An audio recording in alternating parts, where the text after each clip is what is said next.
I'm telling you, I have 20 kids at youth and they're louder than you.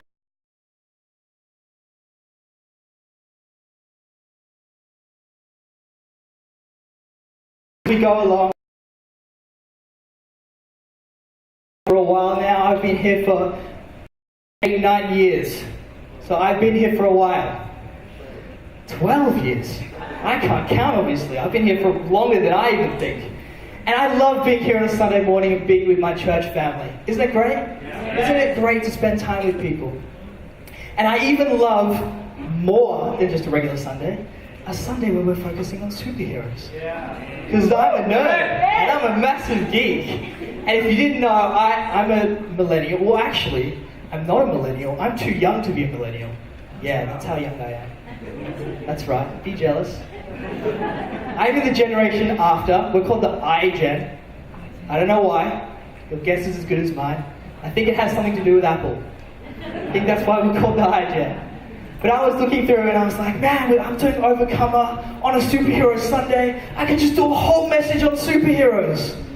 Because every superhero is an overcomer, right? Yeah. I'm going to save you guys from that. You guys don't have to hear that one today. I'm going to spare you. I'm going to be the real hero and not share that one. I am going to share, however, a message on overcoming doubts. And I really want to highlight the fact that today I want us to bring our doubts to God. Whether that's a relational doubt you have in your life, whether that's a financial doubt, whether that's a doubt about work, it doesn't matter what it is, that doubt is blocking your relationship of getting closer to Jesus. And so today I want us to bring our doubts to God. Is that alright? Awesome. So let's just do a little breakdown. What is doubt? Well, the dictionary defines doubt as a feeling of uncertainty or lack of conviction, right?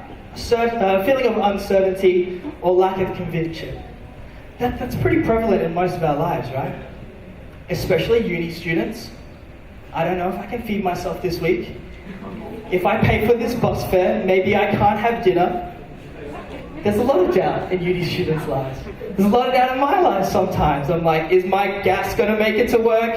I believe in my car, it's going to get there. Doubt is so prevalent, and sometimes doubt creeps into your life without you even realizing it. Sometimes you might witness a family member go through something really difficult. Sometimes you might hear about your friends going through something and they might be praying to God the whole time, but God doesn't answer them immediately. And without you even knowing, the doubt starts to grow in your heart about that circumstance. The doubt starts to seed in your heart. And today I want to talk about one example from the Bible of a guy who struggled with doubt. And this is a guy who you wouldn't expect to struggle with doubt, but he did. So, can we turn to John chapter 20? Verses 24 to 29. And we're going to look at doubting Thomas. His name fits perfectly for what we're talking about. Doubting Thomas. How would you like to be known as doubting? Yeah, not so great, is it? Well, let's set the scene. These verses, this passage, takes place after the resurrection of Christ. So let's give a little bit of backstory about Thomas. Thomas was one of the 12 disciples, and he was traveling with Jesus before his crucifixion. You would think that if a guy knew Jesus, Thomas would be one of them, right? He spent a whole bunch of time with Jesus. He's seen Jesus work miracles in people's lives. He's spent time, he had food together with Jesus. He traveled with him. Okay, so he should know Jesus, but we find him struggling with doubt in these verses. And so here we are. In chapter 20, verse 24, it says, Now Thomas, one of the 12, was not with the disciples when Jesus came. So the other disciples told him, We've seen the Lord. But he said to them, Unless I see the nail marks in his hands, and put my fingers where the nails were, and put my hand into his side, I will not believe. Whoa! That's pretty intense, right? He needs that physical proof. And this is the craziest thing. I want to break it down. We're going to go from verse 24. It says, okay, now Thomas, one of the 12, was not with the disciples when Jesus came. Okay, so he hadn't witnessed Jesus' resurrection yet. The disciples had seen Jesus. And it goes on and said, So the other disciples told him, We have seen the Lord.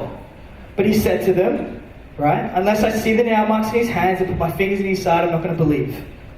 This is pretty crazy, church. These aren't just regular people, regular followers that had come up to Thomas. This is the other disciples. These are people that he traveled with. These are people that he experienced Jesus with, that he'd seen miracles with. I mean, if another believer had told you that God has done a miracle in your life, would you believe them? Yes. And here's Thomas struggling to believe in his friends, struggling to believe in the very disciples and comrades that he'd been traveling with, that witnessed Jesus. This doubt is huge. This is not a small doubt. The doubt is so big that he can't trust his friends. He can't trust his fellow disciples. And you see, this doubt ends up blocking Thomas's perception on who Jesus is. And that's what we want to eradicate today. We want to get rid of that. We want to bring our doubts to God and lay them down at his feet. So let's continue. It says in verse 26, a week later his disciples were in the house again, and Thomas was with them. And though the doors were locked, Jesus came and stood among them and said, "Peace be with you." Oh yeah, this is pretty crazy. Because if I was in a room with my friends, and Jesus randomly popped up right there, and I knew my door was locked, I would freak out. I would go, what? The doors were locked, okay? They weren't expecting this. This was a surprise visit. And the crazy thing is, right, that Thomas didn't recognize Jesus. Alright, maybe I would freak out, but Thomas had traveled with Jesus. He knew what Jesus looked like. He knew what the presence of God was like on Jesus' life. So when he sees Jesus again, his doubt is preventing him from recognizing Jesus. And let me tell you today, maybe there is doubt in your life that is preventing you from recognizing and deepening your relationship with Jesus. And this is the crazy thing. This doubt was so big that he couldn't even recognize the Savior that he would want to follow. And sometimes we don't. Sometimes we don't recognize God's hand on our lives. Sometimes we don't see Jesus in every situation of our life. We might be doubting that our marriage is going well, or that, God isn't looking for a partner for me, or whatever relational doubt you might have. And God might be setting something up in the background. But we don't even think about it because our doubt is consuming our thoughts. And that doubt becomes the blockage from us recognizing God's hand on our life. Just like with Thomas, he couldn't recognize that Jesus was right there in front of him because his doubt was so large. Now, I want to get real with you guys today. I'm going to share a personal story of mine about a time where I was a doubting Thomas. And the youth have heard this one many times before. But when I was younger, I was about 11, I was in grade 6. My family was miraculously saved by Jesus. My mum, my dad had a crazy encounter with God. And our family life kind of did a bit of a 360. From a family that wasn't at church every week, we started attending church regularly. I started going to the kids' programs here at Hope.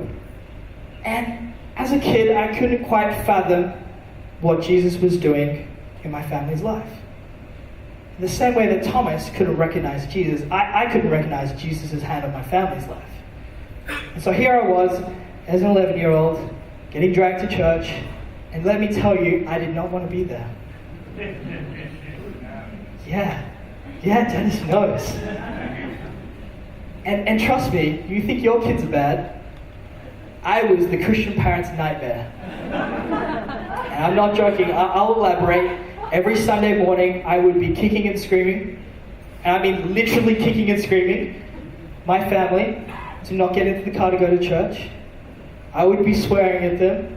I would be trying to get out of going to church any way possible, faking sick at first, being asleep at first. Didn't work, Dad knows. I would get dragged into church, dragged and thrown into the car, driven to church, and of course I'm not going to be happy. But what that did in my life is that doubt that I was having, that God was doing something in my family, that rebellion that I was having at that phase, what that was doing was preventing Jesus from coming into my life. That doubt became a blockage for me to recognize who Jesus was. And so we go on. I get a little bit older. It's about maybe a year after we started regularly attending church. And Mum and Dad get invited to come along to this conference rally. And I remember this really vividly because I was at the point where I just didn't want anything to do with church. I would even go as far as saying I hated the idea that God even loved me. I didn't want to be around it. I didn't want anything to do with it. Just like Thomas, I was like, unless I see the physical proof, I'm not going to believe anything. And here's this one night that I was, again, just kicking and screaming because Mum said, Jayden, I can't leave you at home. You're 12. You're coming with us to the rally. And I was like, no, I'm not getting in that car. I was kicking, I was screaming, I was swearing. Mum goes back into the house. She goes into her room. I remember all this because I was a terrible child. And I came back into the house, and Mum was in her room. And for some reason, I was like, all right, I guess I'm not getting out of this one. Guess I have to get in the car. So I got in the car. Little did I know, and I didn't find out about this until actually this week. How funny is that, this week? Then my mum said to me, oh, you remember being obedient and getting in the car? That's weird because when I went into the room, I got on my knees in my room and I was interceding for you in prayer. And I was praying for you at that time. And I was like, whoa, that's crazy. Anyway, we get to this conference, we get to this rally, we walk through the doors, and it was one of those weird Pentecostal ones. And I know because I'm a Pentecostal Christian, but this was like one of the weird ones. Yeah, the ribbon twirlers and the flag bearers. Hey, look, I would love that right now, but at the time, I was skeptical. It was weird. It was a no-go. There were people like, hallelujah, with the ribbons. And I was like, get me out. How long is this going to be, 20 minutes? And I was so overwhelmed because it was such a surreal thing, right? Okay, it was pretty intense. The worship was going crazy. People were in tongues, and I just didn't know what was going on. I was fearful for my life. Right? And I don't remember who the preacher was that night. I don't remember the message that was spoken. All I remember is that when he did a call for salvation, I felt God tugging at my heart. Wow. I felt the Spirit of God, and it wasn't just a little poking with a stick or a little tug. I felt the Holy Spirit pulling me towards the front of the church to be prayed for. And the crazy thing is I sat there and still yet I was doubting. I was in my chair and I was still like, okay, this feels weird, but I'm not going to do it because I don't believe it's real. So I was sitting in the church, sitting on my seat, and I was feeling this tugging, but still, I was like, I need physical proof. I was being a Thomas. Until I see the nail marks and feel the side, I'm not going to believe. It's not real. And the crazy thing was, I was sitting next to one of my teachers from school. And she looked at me and she's like, God has just spoken to me, and I really feel like you need to go and get prayed for at the front. Yeah. Right? And I was sitting there and I was like, I thought I could get away from this one. I thought I could get out of it today. But I guess not. And so she encouraged me. She's like, do you want me to come up with you? And I was like, no, that's embarrassing. I'll go myself. And I remember walking up to the front, into the first aisle, and seeing a massive line of people just queued up along the front. And I don't know if it was a prominent speaker or what was happening, but there were a lot of people at the front. There were like a good 60 to 70 people just standing in a line. And I remember just looking down the line, I was like, oh, he's going to take a while to get to me. I'm just going to stay right here. And you know what happens, right? When people do the salvation prayer or they do prayer, the front seat people, they ready themselves. Oh yeah. They go like this. Right? You know what happens.